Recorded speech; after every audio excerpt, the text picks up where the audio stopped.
الحمدللہ والصلاة والسلام علی رسول اللہ وعلی آلہ وصحبہ اجمعین، اما بعد۔ معزز ذمہ داران، علماء اکرام، میرے بھائیوں، پیارے بچوں اور بہنوں، یہاں آنے سے پہلے کچھ تعارف ملا تھا کہ یہاں ماشاءاللہ ایک جامعہ کی شاخ برانچ کھلی ہے ماشاءاللہ، اور جو تصور میرے دل میں تھا وہ کچھ چھوٹا تصور تھا، لیکن دیکھنے کے بعد ماشاءاللہ پتا چلا کہ کافی بڑے پیمانے پہ ماشاءاللہ کام ہو رہا ہے اور بہت قابل مبارکباد الحمدللہ یہ کام ہے۔ اور ہم سب جانتے ہیں کہ آج باہر کی حقیقت کیا ہے۔ بہنوں سے گزارش ہے، میں آپ سب کے سامنے بھی اور آپ بھائیوں کے سامنے بھی کچھ باتیں رکھنا چاہتا ہوں۔ حقیقت یہ ہے کہ ہم مسلمان عام طور پر دین سے دور ہیں۔ مسلمانوں میں ایک بہت بڑا طبقہ بے دین ہے، بہت بڑا طبقہ نمازی نہیں ہے۔ اب یہ حالات میں وجہوں میں سے کیا بڑی وجہ ہے؟ بڑی وجہ ایک یہ ہے کہ حقیقت میں جس طرح سے عورتوں کو مسجد میں آنے سے روک دیا گیا، حالانکہ صحیح بخاری کی واضح حدیث سے پیارے نبی محمد صلی اللہ علیہ وسلم نے فرمایا لا تمنعوا اماء اللہ مساجد اللہ، اللہ کی بندیوں کو اللہ کی مسجدوں میں آنے سے مت روکو۔ نبی صلی اللہ علیہ وسلم نے حکم دیا تھا اور پھر بھی روکا لوگوں نے۔ اب اس کا نتیجہ کیا ہوا کہ ہماری بہنیں جب مسجدوں میں آنے سے محروم ہوئی، دیکھیے حفظ کرنا، مدرسوں میں شامل ہونا، دینی علوم حاصل کرنا یہ تو دور کی بات تھی، یہاں کی تو اصلیت یہ ہے کہ ہماری بہنیں مسجدوں میں آنے سے بھی محروم تھی، جمعہ کا خطبہ سننے سے محروم تھی، درس و نصیحت سے محروم تھی، حالانکہ نبی صلی اللہ علیہ وسلم نے واضح طور پر منع کیا تھا ایسا مت کرنا، وہی کیا لوگوں نے۔ اب آپ سمجھ لو کہ جب بہنیں دور ہو گئی، جب بہنوں میں جہالت آ گئی، دین سے دوری آ گئی، تو ظاہر سی بات ہے ہماری اگلی پیڑھی بے دین ہو گئی، کیونکہ بچے تو ماں کی گود میں ہی پلتے ہیں۔ اب الحمدللہ آپ دیکھ رہے ہیں کہ اللہ کے بہت احسان سے جو اہل حدیث مساجد ہیں ان میں عورتوں کا انتظام ہوتا ہے عام طور پر، الحمدللہ انہیں درس خطبہ نصیحت سننے کا موقع ملتا ہے، اور وہی چیز کو آگے بڑھاتے ہوئے یہاں پر ماشاءاللہ جو حفظ کا شعبہ شروع ہوا ہے، بہت سے لوگ واضح طور پہ کہتے ہوئے ملتے ہیں کہ نہیں بچیوں کو تو حفظ نہیں کرنا چاہیے، وجہ دیتے ہیں وہ اپنے طور پر وجہ دیتے ہیں کہ اتنے دن وہ نہیں کر پائیں گی وغیرہ، اپنی ان کی سوچ ہوتی ہے، حالانکہ ایسا قرآن و سنت کی روشنی میں نہیں ہے۔ اور بہت ابھارا گیا ہے اور بہت الحمدللہ خوشی کی بات ہے کہ بہنوں کے لیے حفظ کا شعبہ ہے، عالمیت کا شعبہ ہے ماشاءاللہ، اور یہ ساری جو چیزیں ہیں یہ بہت بڑا احسان ہے اللہ سبحانہ تعالیٰ کا۔ تو سب سے پہلے میں اپنی بہنوں کو ابھاروں گا کہ اس موقع کو غنیمت سمجھتے ہوئے انہیں اس میں جی توڑ جان توڑ محنت کرنی چاہیے۔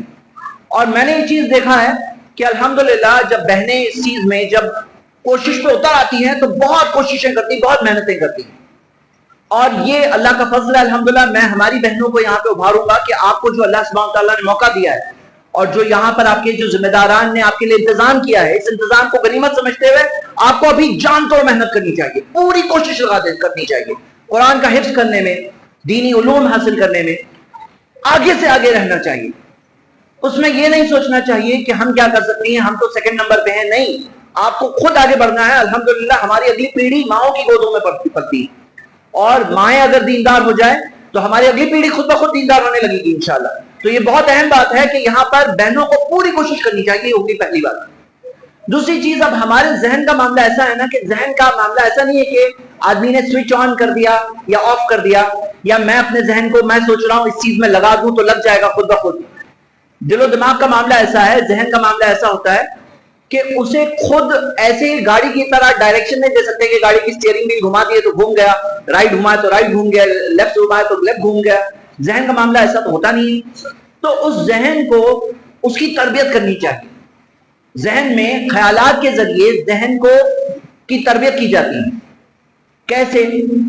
جیسے ایک ہوتا ہے کہ ایک انسان کے دل میں کوئی چیز ہوتی ہے جسے سوچ کے بارے میں اس کے دل میں آتا ہے واو کتنا اچھا ہے، اور کوئی چیز سن کر کے سوچ کر کے ایسا آتا ہے کتنا برا ہے۔ تو یہاں پر ہم سب کو اپنے اندر، اپنے ذہن کے اندر، اور سارے بچوں کو بھی میں بات بتاؤں گا کہ آپ قرآن یاد کر رہے ہو ماشاءاللہ۔ قرآن کون سی کتاب ہے؟ اگر پہاڑ پہ نازل ہوتی تو کیا دیکھتے؟ لَرَأَيْتَهُ خَاشِعًا مُتَصَدِّعًا مِنْ خَشْيَةِ اللَّهِ، تم دیکھتے پورا کا پورا پہاڑ ریزہ ریزہ ہو جاتا اللہ کے ڈر سے۔ نیپال میں دنیا کا سب سے اونچا پہاڑ ہے، سوچو قرآن اگر پہاڑ پہ نازل ہوتا، پہاڑ کے لیے نازل ہوتا، پورا پہاڑ اللہ کے ڈر سے ریزہ ریزہ بھوسا بھوسا ہو جاتا۔ وہ کتاب آپ یاد کر رہے ہو الحمدللہ، اللہ کی کتاب، وہ کتاب جو پڑھی جائے تو زادتہم ایمانا، مومنوں کا ایمان بڑھ جاتا ہے۔ یہ وہ کتاب ہے جو شفاء لما فی الصدور، لوگوں کے دلوں کی بیماریوں کی شفا ہے۔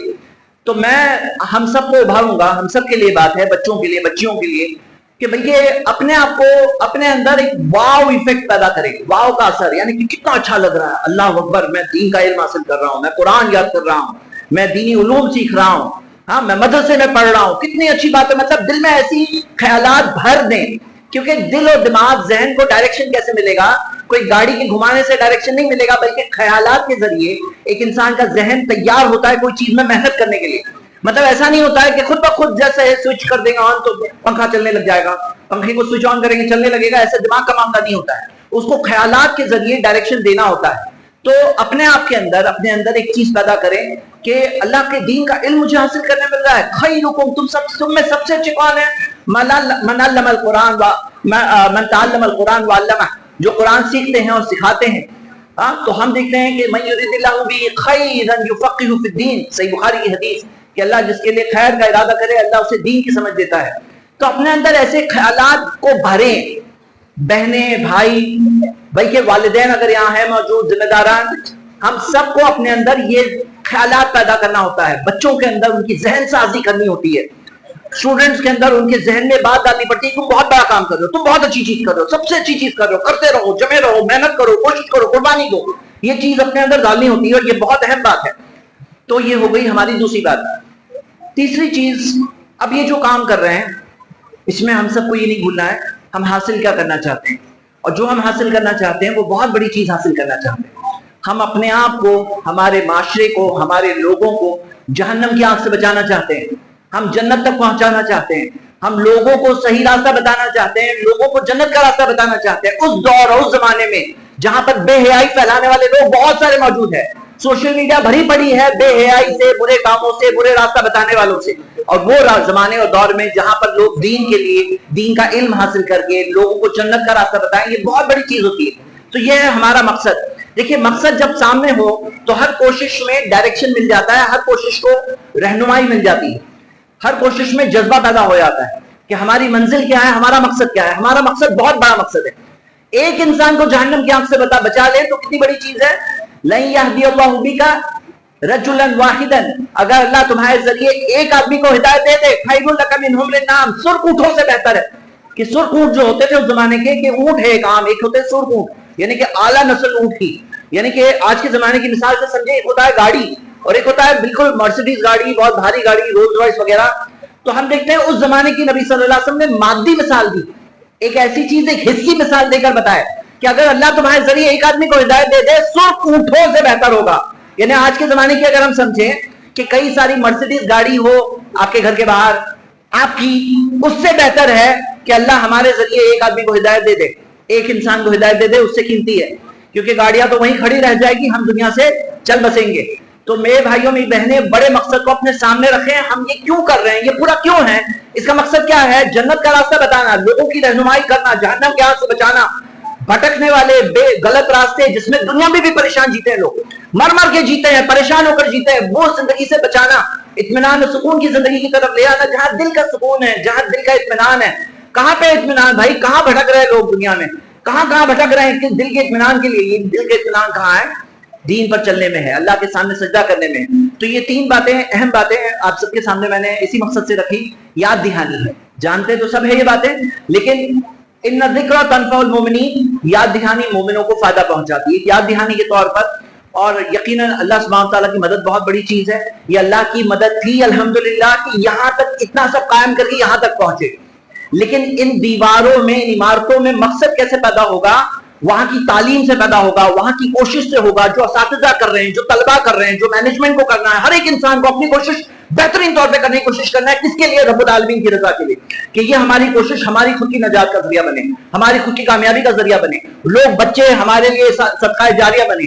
یہ پوری کوششوں کے نتائج آگے کے دنوں میں بہت اچھے ظاہر ہو کہ نیپال کے اندر اور جو علاقے یہاں سے فائدہ حاصل کر رہے ہیں وہ سارے علاقوں کے اندر اس کے بہترین اثرات، یہ کوشش جو یہاں قائم آج الحمدللہ شروع ہو رہی ہے، اور جو تمام کوششیں جو آلریڈی ہو رہی ہے، وہ تمام کوششوں کے اچھے نتائج آگے کے دنوں میں دکھائی دے. وہ بڑے خواب ہے، وہ خوابوں سے ہی شروعات ہوتی ہے. کہاں نبی صلی اللہ علیہ وسلم کی مسجد نبوی جہاں بارش ہو جاتی تھی اور پانی ٹپکنے لگتا تھا، جہاں پہ مٹی کے اندر سجدہ کیا کرتے تھے، اللہ کے احسان سے اتنی ساری سہولت اللہ نے دی.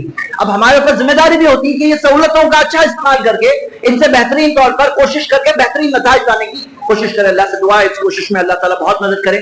اللہ تعالیٰ سب لوگوں کو اخلاص کے ساتھ پوری محنت کے ساتھ جدوجہد کرنے کی اللہ تعالیٰ توفیق عطا فرمائے. آمین. وآخر دعوانا ان الحمد للہ.